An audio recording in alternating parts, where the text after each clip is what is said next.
গঙ্গায় তলিয়ে যাওয়া তিন বোনের মর্মান্তিক পরিণতি। রাতের অন্ধকারে উদ্ধার কনিষ্ঠার দেহ। একসাথে খেলাধুলো আর একসাথেই নিল চিরবিদায়। ফুলের মতো নিষ্পাপ তিনটি শিশু কন্যার মৃত্যুতে শোকস্তব্ধ এলাকাবাসী। শোকের ছায়া নেমে এসেছে গোটা এলাকায়। মালদার মানিকচক ব্লকের গোপালপুর অঞ্চলের শান্তিমোড় ঘাটে ঘটে গেল এক হৃদয় বিদারক ঘটনা। গত সোমবার সকাল প্রায় 9টা নাগাদ গঙ্গায় স্নান করতে গিয়ে তলিয়ে যায় তিন বোন, তিথি মণ্ডল, পিঙ্কি মণ্ডল এবং ইতি মণ্ডল। এই ঘটনার খবর ছড়িয়ে পড়তেই গোটা এলাকায় শোকের ছায়া নেমে আসে। স্থানীয় যুবক থেকে প্রবীণ সকলেই নিরলসভাবে উদ্ধার কার্যে ঝাঁপিয়ে পড়েন। কেউ জলে ডুব দিয়ে, কেউ নৌকোয় জাল ফেলে, আবার কেউ বড়শি দিয়ে তল্লাশি চালাতে থাকেন।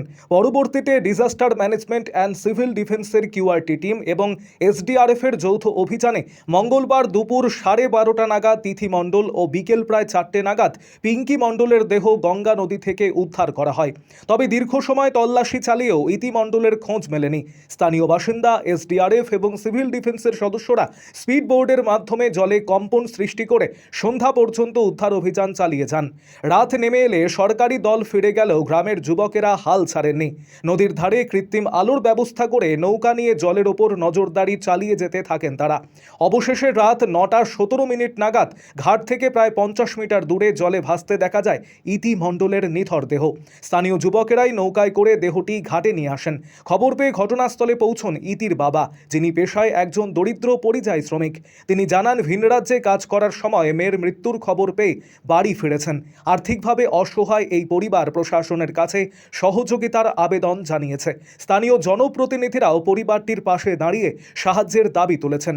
পরবর্তীতে মানিকচক থানার পুলিশ ঘটনাস্থলে পৌঁছে পুলিশের উপস্থিতিতে অ্যাম্বুলেন্সে ইতির দেহ ময়নাতদন্তের জন্য পাঠানো হয়। এই মর্মান্তিক ঘটনায় গোপালপুরের কালীটোলায় নেমে এসেছে গভীর শোকের ছায়া। আরও আপডেট থাকতে আমাদের ভিডিও শেয়ার ও ফেসবুক পেজটিকে লাইক করে ফলো করে দিন। কালকে সকালেই 9টার মধ্যে একটা দুর্ঘটনা ঘটে যায় আমাদের শান্তিমোড় সংলগ্ন ঘাটে। তিনটি বাচ্চা, ওই 9, 10, 11 বয়স, স্কুলে পড়াশোনা করতো। স্কুল এখন ছুটি আছে। ওরা দিদার সাথে গঙ্গা স্নান করতে এসেছে। ওরা কেউ সাঁতার জানে না, বুঝতে পারেনি, পরিবারও বুঝতে পারেনি যে এইভাবে একটা ঘটনা ঘটে যাবে। তবে একটা মর্মান্তিক ঘটনা ঘটেছে। তিনজনই কালকে ডুবে মারা গেছিল। অনেক প্রচেষ্টার পরে গ্রামবাসী এমনভাবে ঝাঁপিয়ে পড়ল, সবাই মিলে চেষ্টা করে আজকে তার নিষ্পত্তি ঘটলো। এখন রাত 9টার মধ্যে সবশেষে কাকে পাওয়া গেল? সবশেষে ইতি মণ্ডল পাওয়া গেল। বাবা, কেমন অবস্থা পরিবারের? পরিবারের অবস্থা খুবই দুঃস্থ। ওরা আমরা চাইবো কোনো সাহায্য হাত যদি বাড়িয়ে দেয় সরকার, যে কোনো সমাজসেবী, খুব ভালো লাগবে। আমি কালকে সকাল 9টার পর থেকে আমি এখানে আছি। খুব দুঃখজনক এটা ঘটনা, খারাপ লাগছে। মুহূর্তে আমরা সন্ধ্যা থেকে এখানে লোকজন রেখেছিলাম নৌকা নিয়ে এবং লাইট নিয়ে এখানে পাহারা দিচ্ছিল। আমিও কিছুক্ষণ আগে এসে এবার নৌকা নিয়ে এখানে একটা কি ভাসছিল দেখা যাচ্ছিল, ওইদিকে পাঠাতেই দেখলাম যে ওখানে ইতি মণ্ডল ভেসে আছে।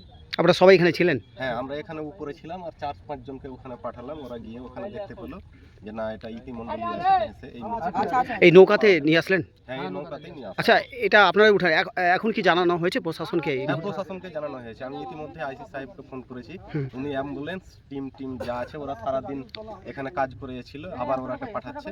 এখানে অ্যাম্বুলেন্সও পাঠাচ্ছে এখান থেকে দেহটি নিয়ে যাওয়া। এখানে যতজন মেয়ে ডুবেছিল তাদের প্রত্যেকে তাহলে রিকভারি হলো আজকে? হ্যাঁ, এটা এখন পর্যন্ত 3জন যে গতকালকে ডুবে মারা গিয়েছিল, আমরা এক এক করে 3জনেরই দেহ উদ্ধার করতে সক্ষম হয়েছি। এখন যাকে পাওয়া গেল তার নাম?